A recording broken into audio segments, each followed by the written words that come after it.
All right, everyone. Jay Stu and I are thrilled to be joined by a special guest during this bye week and welcome in none other than Oregon great Tez Johnson. Tez, thank you for taking the time to chat with us. How has your bye week been so far?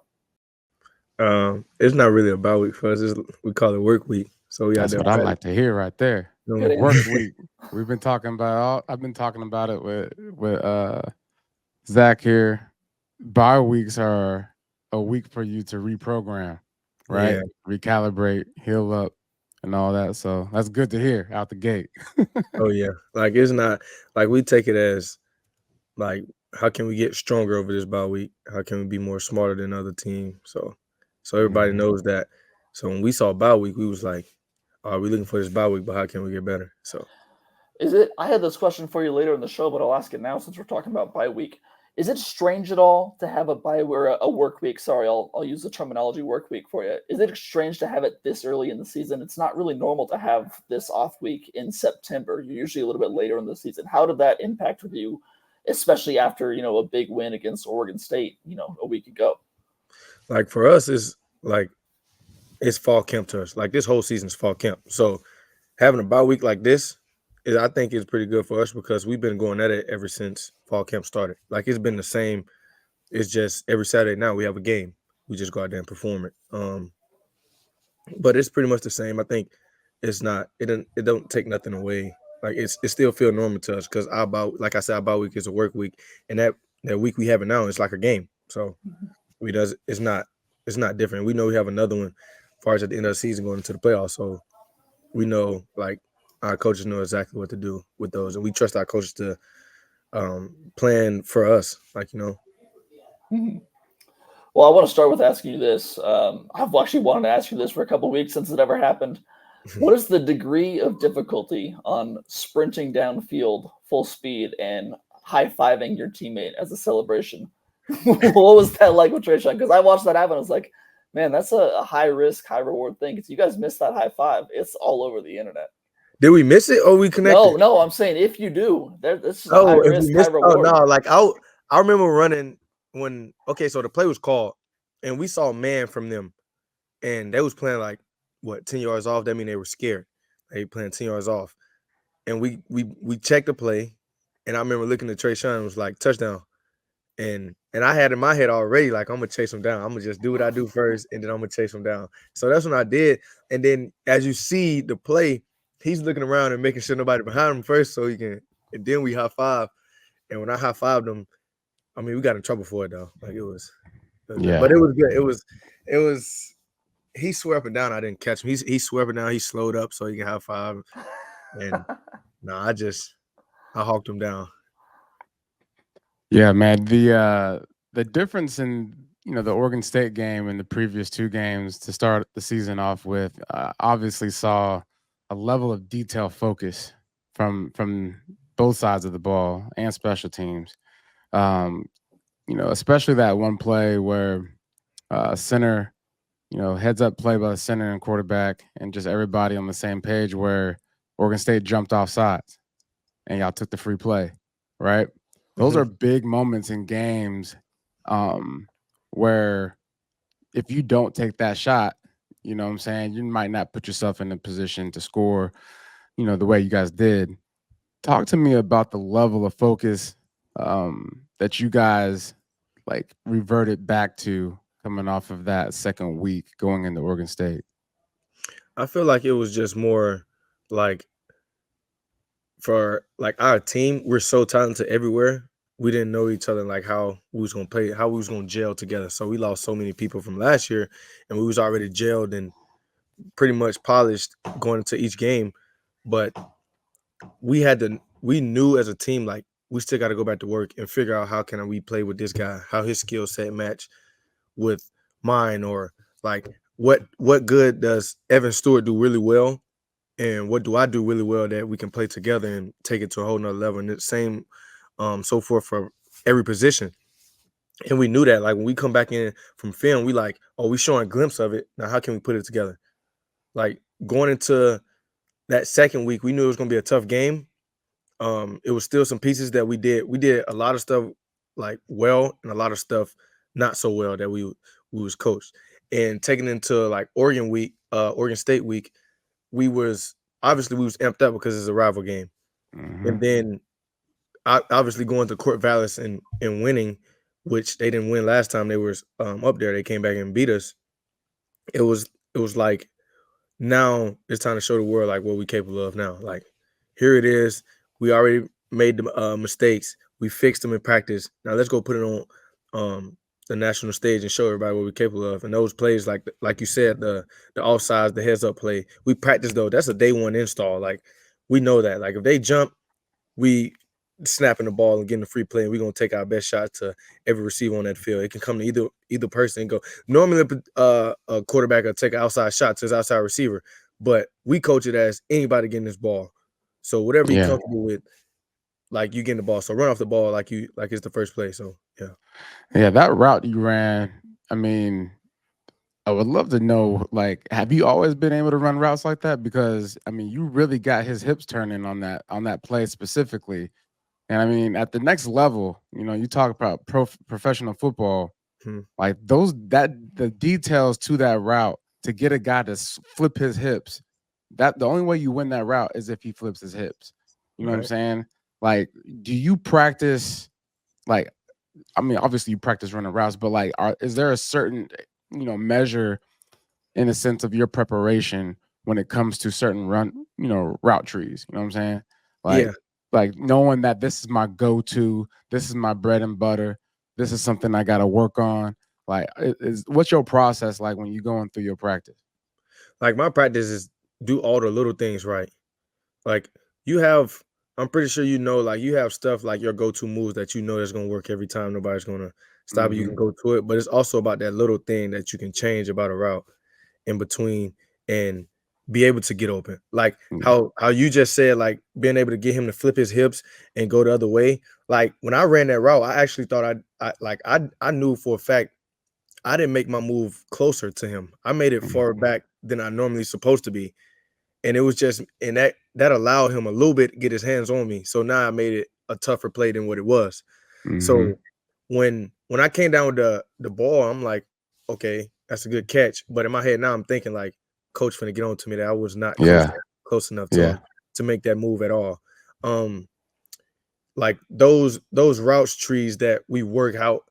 I think like how we watch film in our meeting rooms from watching like Cooper Cup, Chris Olave, Roma Dunze, Jalen Polk, and those UW guys. I know I'm like saying like all the UW They guys, was we good hate each receivers other, though. but that room that they had was totally unmatched by any other room I've ever seen in college since I've been in college.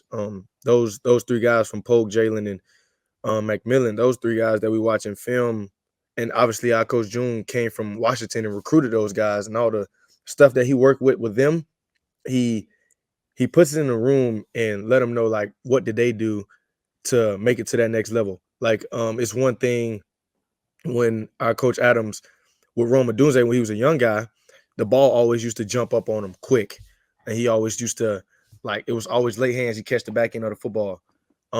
So he put a mesh net over his head to Hmm. like literally put a mesh net over his head. It was yellow, and he used to catch passes, do route indie with him, routes on air. And now it was a problem for me too, because Dylan was a left-handed, so like it was jumping on me a little quick, and then you really think like it's going to be normal, which is not sometimes. So he put the mesh bag on my head, and it started working for me, and the ball started slowing down. And now you see when we go in the route in these out here at practice, every receiver have it on their head. Now when we go route Yeah.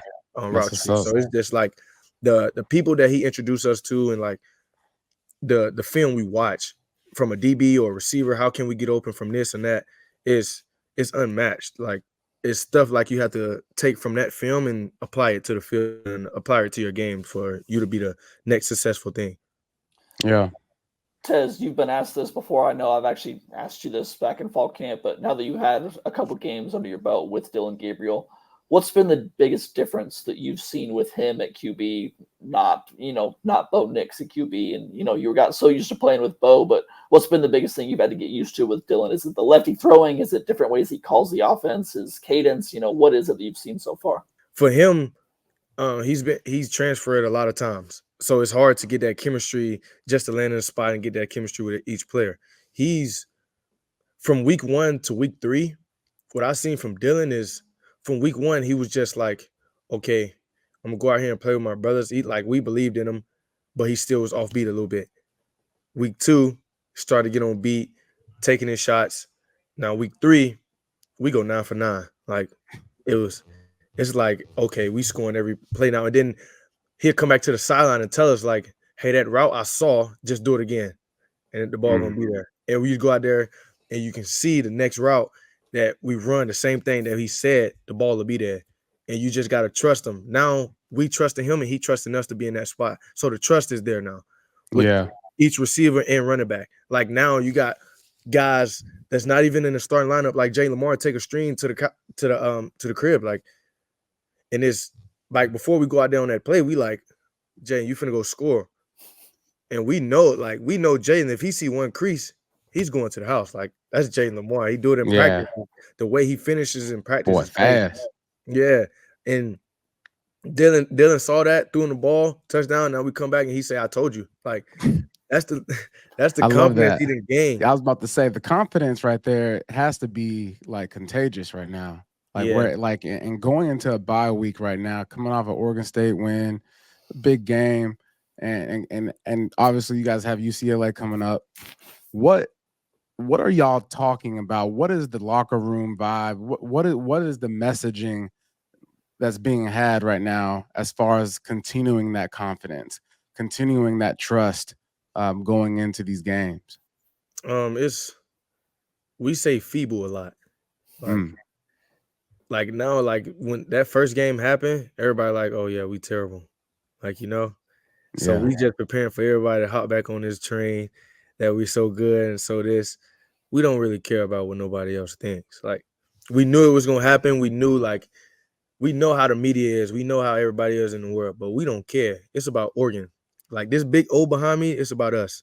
Like, we trust everybody in that room. We trust the coaches. The coaches trust us. And our coaches allow it to be a player-led team. The coaches don't say much to us. We fixing it because we out there playing on a Saturday. They just they get us prepared for who we going to play. Like, yeah, they going to put the film up there. They're going to tell us how this is going to play. Now, how we going to apply it to our game and how we going to go out there and execute it. You know what I'm saying? Like, it's like we got UCLA this week. Not this week. So, all right, what we doing this week? We're not even focused on – we focused on them, but we focused on how can we get better right now. You know what I'm saying? Like, right now, we know all the DBs, the corners, D linemen. Like, we know those guys right now. Like, that's how we – all right, so what do they do really well? You study who you going against every single play. I'm going against number 4, BA. He used to be here. I'm going against him. He gotten better since he went to UCLA. So how can I go out there and attack his game? And is how, like, the guy next to me can go out there and attack that next person game that he's going against. Like, everybody's getting better in individual and team success. So, like, communicating with each other is going to be really big for us. So talking about that, Dan always talks about, going to the doctor and doing self-evaluation at the beginning of each week. For you personally, where do you think your game can improve going forward? Because it's safe to say, I mean, obviously the production is there on the field, but when you look at yourself and you self-assess your own game, where do you want to improve over this next few weeks throughout the rest of the season? I want to focus on, like, special teams a lot more, and off the field, like, more encouragement. Like, even when I'm tired, like, stand up and encourage the defense. Like, you know what I'm saying? Like, those little things, that little things, like when the defense see me on the sideline encouraging them, they go, oh, Tez right here watching me, and he's an offensive guy. Like, all right, I'm finna go out here and give them all. And I know that feeds energy into people, and because it feeds energy into me. Like, like when I come back from the sideline, I just made a play, how the defense is up there, patting me on my helmet, and sometimes they get an interception. I'm over there still dog tired, like, and I ain't patting their helmet. It makes me feel a kind of a certain way. Like, it makes me feel like I'm doing it for myself, which is not the case. You know what I'm saying? I want those guys to see that I really appreciate what they're doing out there for them to, because they doing the same thing. They out there tired just like I am. Like, they out there sacrifice their body just like I am. So I'll tell you, Tez, that's the right mindset to have, because all in all, this college experience that y'all having right now is gonna go by just like that. Right? And so you got to make sure you maximize every single opportunity that you have, whether you got the ball, whether you blocking, whether you covering something, whether you giving somebody water, whether y'all freestyling on the sideline, whatever y'all doing, Yeah. cheering you guys on, that right there is the energy that you got to bring every single time, no matter what, because that is championship caliber energy. I remember the Right. year we went to the Super Bowl, the Carolina Panthers. Cam, this guy's energy is what got us to the Super Bowl, when I tell you, because it was infectious. This man was a leader of men, but he did it in a way that no one has ever did it before, you know? Mhm. And, a culture setter, you know what I'm saying? Like, that's the thing that's going to set you apart, individually, when scouts are looking at you too. Like, does this guy fit this locker room, right? Like, Right. what else does he bring to the table outside of just being a great football player on the field? What is he going to do as a teammate? What is he going to do when things are going bad? You know what I'm saying? Because it's not all sweet roses. You know what I'm saying? Right. Sometimes you're going to get your butt kicked. So how is he going to respond when that happens? So it's really good to hear, like, like what can you improve on? Probably not a lot, Yeah. but here we are. You giving us this answer, that's a beautiful thing, dog. Right. Thank you, man. Really Tez, I got a question for you. Yeah. What's more satisfying to you? Taking a pass to the house for 50, 60 yards or returning a punt for a touchdown? Ooh. I say a punt return. That's a totally different touchdown than a receiver. Like, because you got that guys on each side of the ball on the field with you. You got defense and offense out there, and you got walk-ons on there out there with you too. So you see those guys' face as you running behind them. So like Boise State, for example, I catch the punt, I make a guy miss. Like, if you know me, I'm gonna make the first guy miss. That's all you gotta worry about. I'm gonna make the first guy miss. You get everybody else. So I make the first guy miss, and I make a cut. And the first person I saw was Tyler Turner. He on defense. I cut right behind him. And then I see another guy, Zach Grisham, walk on, like unbelievable leader in here. He's a walk on and he's a leader on our team. Like everybody knows if you see Zach Grisham, he's doing the right thing at every single day. He's doing the right thing. He's gonna get better. He's gonna put in the extra work. He's gonna put in the extra time. Like, and you see he's benefiting from it on the field. Like we see that. So I see Zach Grisham. So I cut behind Zach Grisham. And I see another guy, which is Omarion, and he's the biggest person on the field at the time. So I'm like, okay, I'm finna run behind him. And then I see Kamari Terrell, I see Kyler Casper. And I'm like, oh, I'm running behind these guys. And I peek to I see the pylon, and then I see Coach Lennon out my peripheral. Yeah, he I'm was like, running his okay, behind off. now I'm rolling. Now I'm rolling. Then I see the student section. When I saw the student section, I'm like, that motivated me to go run even way harder than what I was. That move made me actually so tired.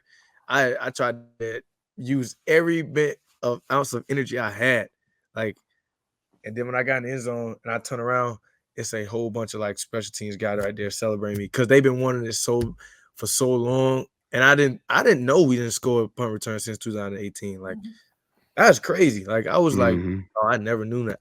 But I've been saying that whole week, like I'm gonna get a punt return. I'm gonna get one. I've been saying it since Idaho. I'm thinking I'm gonna get an Idaho, or I'm gonna get it later down the road. It happened Boise State, and I'm like, okay, Boise State happened, and it gave motivation to Noah. Like once they came back with a 70-yard run, I'm like, oh, here we go. Now we're in the fight. And I remember looking at Noah. Noah said, I'm finna take it to the house. Like, and I remember when they kicked it, I'm like, you got a fair catch it. It's outside. You got a fair catch it. He caught it anyway. He was aggressive. He was just like me. I caught it anyway. And he took it to the house. And I'm like, you gotta be a dog. yeah. I'm like, okay, now we got some. Because in practice all day, they've been like coaches, they've been pushing us so hard on special teams. Like especially that changes the momentum of the game no matter what. Special teams is a big play no matter what. If you have a big play on special teams, whether it's a block punt, a return for a touchdown, if they shank a punt to us, like that's a big play. Like that's going to shift the whole momentum of the game. And we take all those things like that seriously here. Yeah. Like we got a thing called CTG, which has changed the game from Coach Lord, and it literally changed the game. Yeah. Well, yeah, Coach Bellotti back in the day used to say, special teams, he'll just say it anywhere. He'll say it in the locker room, he'll be in the cafeteria. But if you hear special teams, everybody will just say, be special. Yeah. Okay. So you can take Yeah, that if you want. everybody has that little saying in the like we have here. Yeah, You man. say CTG on the set CTG, and everybody says Yeah, it. that's It's what's pretty, up. Yeah, pretty dope. everybody unified, man. It Oh takes yeah, everybody. this team is gonna be like we really special far as like we so connected right now. Like the brotherhood has gotten so tight. Far as the quarterbacks, running backs, like you see our receivers now hanging out with the D line. Like that's a totally mixed up. Yeah, Like you don't really see receivers hanging out I with used to D-line. hang out with the Usos all the time. Those, hey, brother. Hey. You used to be eating good, boy. I can tell you right now, hey, Puncho eat good. I never had whatever the little spam on the rice thing wrapped in. Musubi. Musubi, What, so Yeah, good. that what it musubi is. is off the chain. I don't know what it is, but it's so good. I get like 4 of them every time we have them. But hey, Zach, I gotta run because I got a meeting at 4 o'clock that I cannot miss. But I'm glad that I hopped on here and I got a Yeah. chance to talk to you. Keep it up, man. I should be in Eugene for Ohio State game, and if I do, make sure I holler at you. All right. Oh yeah, for sure. Thank you, Keep man. balling, boy. Thank you. All right, see All you, right. Stu. See you. Tez, we'll get you out of here on this. I'd be a fool if I had you on and I didn't ask you about uniforms. I feel like every time I talk to you, I talk about uniforms because I love them Yeah. personally as well. You've worn 3 so far this year. What's your favorite so far? And we haven't even showed it yet. You don't. Okay, you can have a favorite of the season, but of the 3 you've worn so far, The 3 we worn so far. I honestly say this recent one we just wore. Of the No, Oregon actually, State. that green and white. The Oregon State and the Boise is my 2 favorite because I love the white. Like, I know you told me immediately that you love white accessories. yeah, I love white accessories. So like, but my favorite one that we haven't even showed yet. Don't We're get gonna let yourself in everybody else in trouble. the country get their jersey combinations out. We ain't even come out with nothing yet. All right, I'd love to hear it. All right, let's wrap it up there. Thank you so much for coming on and Thank you, taking man. this time out of your work week. Real quick, what are your plans for tomorrow? What are you going to do with your extra Saturday? I'm actually going to Portland and I'm gonna be with my girlfriend and we're gonna go out to dinner and have some fun, man. There you go. That's perfect. All right, well, thank you for taking the time. We look forward to seeing you back on the field. Thank you.